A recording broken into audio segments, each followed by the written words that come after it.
Hi, you guys, Learning with Leah. Today we're talking about the shadow effect on text. First, you want to grab the text you want. I use the Lucinda text handwriting. I think I got it from the font.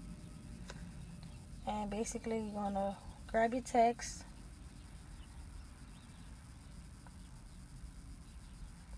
Now I'll just do the word learning.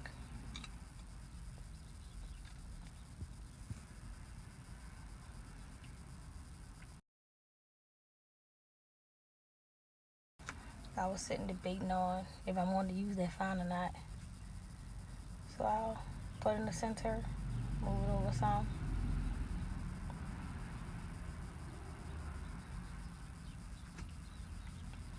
You want to come to the text, go to color, choose your outline, your stroke color. That's taking it off, which is the fill. I'm going to leave the fill and change the stroke. As you all can see, I took the stroke off. That's how to take the stroke off if you have it on. Then I'll go to File, Layer. Go to Layer and go to Convert to Curves. And you'll see the letters are going to split up individually and come up as a group. You want to press Shift. Click on the first letter, press Shift, and then take it and you can go to Layer and press Ungroup. Or you can go up there and just press the add button if you want. And that'll take it and convert it to the curves. And take it out of the group.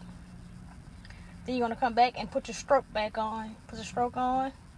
And then you change the width of your stroke. So that width around the stroke is how big that offset is going to be. That shadow, I should say, is going to be. Then you're going to make sure you go to Order also and change it from the front to the back. Then you're going to Layer and Expand Stroke, which will give you two different ones. So it's splitting up the stroke and the curve.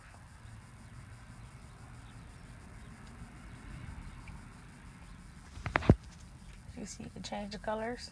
So I went in and changed the color of it to know which one I'll be working with.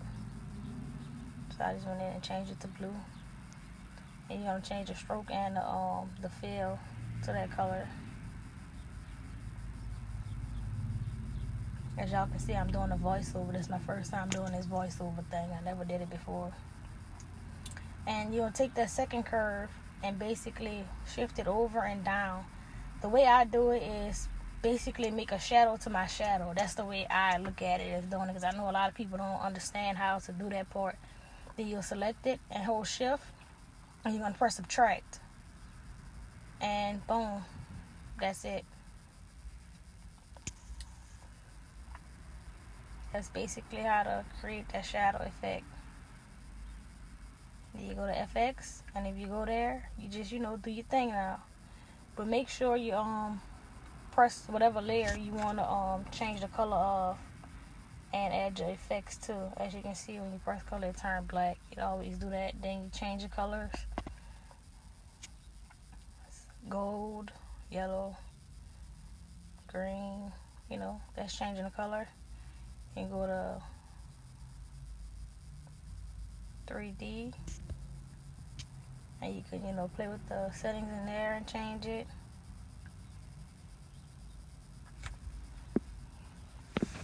You make the radius bigger. You can see the change happening up in there. If you zoom closer, the softness, you can see it changing. So it's just up to you on what look you're going for. You can change the direction also of the 3D effect on where you want the, I guess I should say the light to hit at.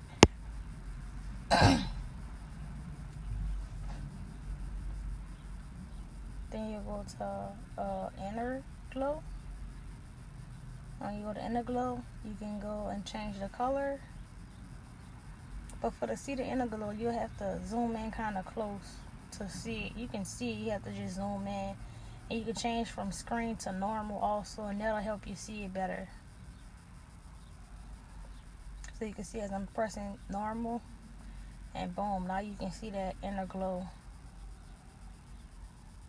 There you go, boom. So it put an inner glow on the shadow on the inside of the line, basically. From far back, you really can't tell. I mean, you can a little bit, but not really. You can see parts of the green, but to me, the purple overshadows it. And basically, you know, that's it. Just do your thing. Or another thing, you come into effects and styles, textiles, and they have different effects in there that you can change. Styles, you can change that part. Curve, boom. And that change it that way. The green, you know, just different things you can go in and press and do.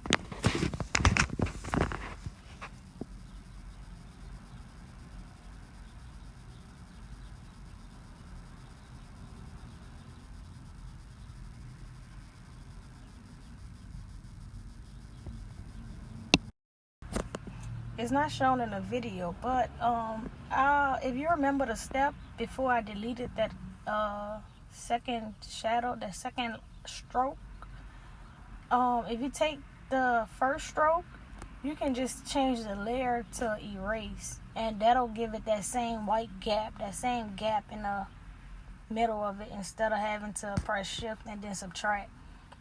It comes with the same thing as if you just press erase.